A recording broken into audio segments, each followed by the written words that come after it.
the manual that's used in our profession to actually make this diagnosis. And we're not going to give you enough that, again, you can go diagnose someone or diagnose yourself. We're just going to talk about it.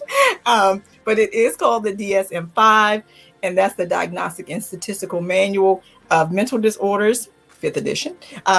If I haven't mentioned it, hoarding was added somewhere around 2015. Not saying that that's when hoarding started, but that's when it was added into the manual. And I, with my inner nerd self, was very excited. And I remember, Dr. Scott, you may not even remember this conversation. I think, called you and said, we made it into the DSM. And you said something like, yeah, I'm still dealing with OCD with my client.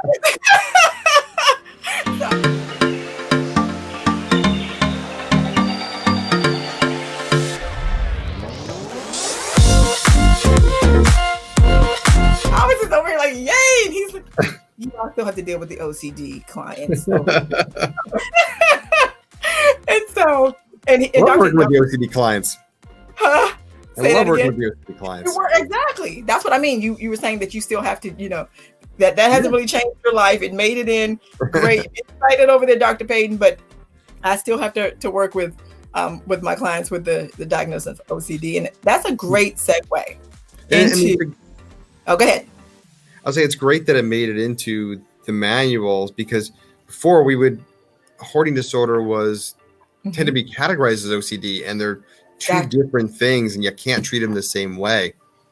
Excellent. So I'm just go ahead, because I was going to say, we're going to turn this over to Dr. Hannan and let him talk about it for a minute. And you've already started. So yeah, talk about how, again, my inner nerd excitement of it being added so that it could be recognized as its own disorder and treated properly, because again, it was, a subset of OCD and again, very misunderstood, not so much by the clinicians, and maybe by some clinicians as well. So and by some clinicians as well. I mean, to be honest and to be truthful, although it's been around and been discussed since the 80s, there are still a lot of clinicians, and this is not an affront to them. Everybody has their specialty.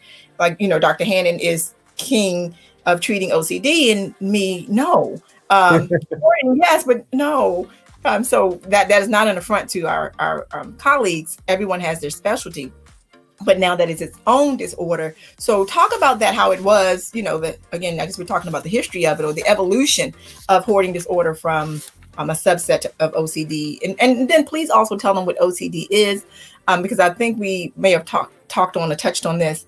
Another one of my passions is for people to stop using mental disorders as a punchline or as a joke, saying, I'm so OCD, or because someone likes to be clean and orderly, oh, she's OCD, or he's just schizophrenic, or the weather is schizophrenic. And I often say, well, if the weather was schizophrenic, God could heal himself.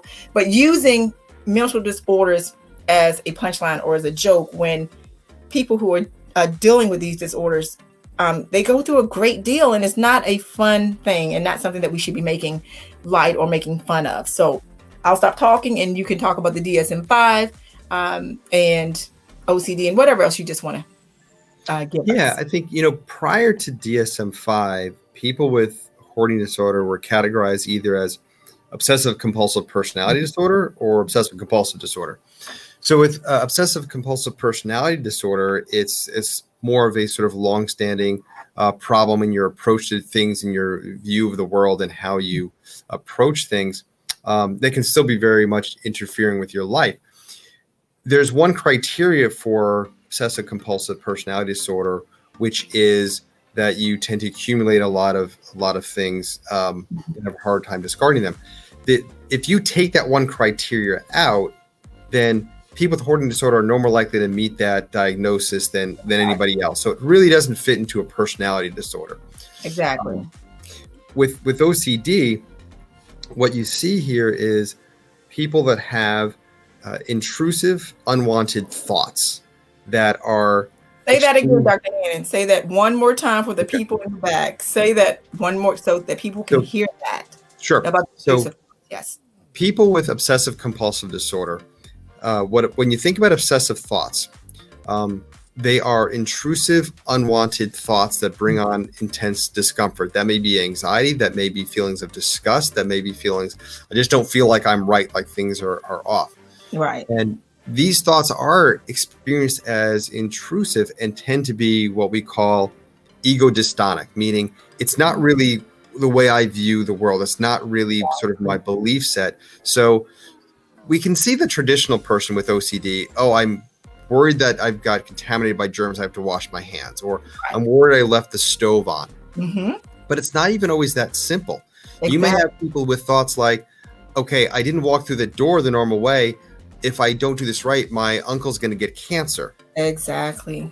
And they'll say, like, I don't really believe, most people with OCD can say, I don't really believe that that's true. And nor do I want my uncle to get cancer. Exactly. But this thought I just can't get rid of this thought. Mm-hmm. What they tend to do is use behaviors. So those may be actual behaviors you see, like walking back and forth through a doorway, checking the stove knobs. Mm-hmm. It could be washing your hands over and over again, but it can also be mental rituals. So people might do things like, I had a bad thought in my head. So I had a bad thought about my mom getting into a car accident. So I have to say prayers in my head. I have to think good thoughts in my head. To override the negative. I have to say the rosary 5 times. Uh-huh. And that brings some relief, not total relief, but enough relief where they feel like this is the way to manage these thoughts. Wow. And you certainly can see hoarding behavior in OCD. And you can actually see excessive clutter in a few different disorders. So just because you've seen clutter does not always mean hoarding disorder. Again, say that one more time. He's not normally repetitive, but I really want you all to hear what he's saying. Just because you see excessive clutter does not always mean that it is attributed to hoarding disorder. You can have people with OCD that do have some hoarding behaviors, but they tend to be things like where you'll tend to see other type of OCD behaviors, and they're holding on to things because there may be some kind of feared consequence if they let it go. That may be more sort of magical thinking, if you will, that, if I let go of these newspapers, they were given to me by, my grandfather thought they were interesting. If I get rid of those, then he'll pass away or something like that. So there may be some different beliefs in there that may make it hard for them to get rid of things. So there's a few other disorders that you may see. You can see some excessive clutter with major depressive disorder if the person is so depressed that they just can't get things out of the house, and they'll deny, like, no, it's not that I think that they're valuable. It's not that I have an attachment to them. I just have no energy to do this. What's the point? I can't do this. So just because you see clutter doesn't always guarantee a diagnosis of hoarding disorder.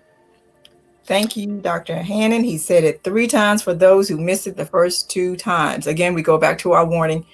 Don't self-diagnose. Don't diagnose anyone else. And don't make assumptions. I think that's the main point. Don't make assumptions. Mental disorders are complex. Mm-hmm. We spend lots of time and lots of money, unless you got full ride scholarship. God bless you if you did. And we don't want to take that lightly, putting something on someone that they don't have. So thank you so much, Dr. Hannan, for that. That was such a great explanation. And just to piggyback on, as again, I mentioned the DSM-5, you would find all the criteria for, all the mental disorders in there. And that's what we use. And I was joking before we started that those books are expensive. And so I remember being back in school when the first one came out, and I had to buy my first one, and then they would come out with a revision. Oh, so yeah. Today it was DSM-4 TR, or something along that, and you're thinking, I'm not buying another book. I'm just going to go see what the revision is and just maybe mark it in my book. Now, if that was wrong, don't nobody come after me. But, we're not talking about a cheap book, and they're big. They're hefty. They're hefty. So. The DSM-5, that's what we're working from. And you think about sort of their hoarding disorder and like OCD are now in the sort of same category. They created this new category, obsessive compulsive and related disorders. So one of the things that make them different is what you see a lot with OCD is there tends to be a lot of triggers, like I touched this, it was dirty. Yes. And that's made me want to wash. I had this thought come into my head and it made me want to do this thing. With hoarding, a lot of times when they're triggered is when you actually bring it up to them. So for the most part, they can be walking around their house and they're feeling fine. They're walking along these paths and it's just kind of the way their home is. So they feel okay. It's when we actually start saying, like, maybe you could clean this up, or they're trying to do something where they get that anxiety, but they may go days, weeks without many triggers. For them, it's like, this is life. This is the way I deal, and I'm uncomfortable with it, until there's now a push. You've got to do something differently. So they do function, I think, in a very different way. Yeah. I mean, a different environment. It's their environment. So, we've been talking a lot about normal, and it's a word I don't use that often because I've never been normal. Don't call me normal. But we're talking about normal. It's their everyday. And like you said, until there's some pushback, or there's somebody coming in saying, well, your way is wrong, or your way isn't safe. Yeah. And then, like you said, the triggers may come, and you'll see as we talk about our time on Hoarders, that's kind of it. Here's a camera crew, and here are these experts, and here's this, all of these people telling me what it is that I have to do when I don't want to do it. Or, there's the city that I have to clean up. And why do I have to pay clean up? I pay taxes.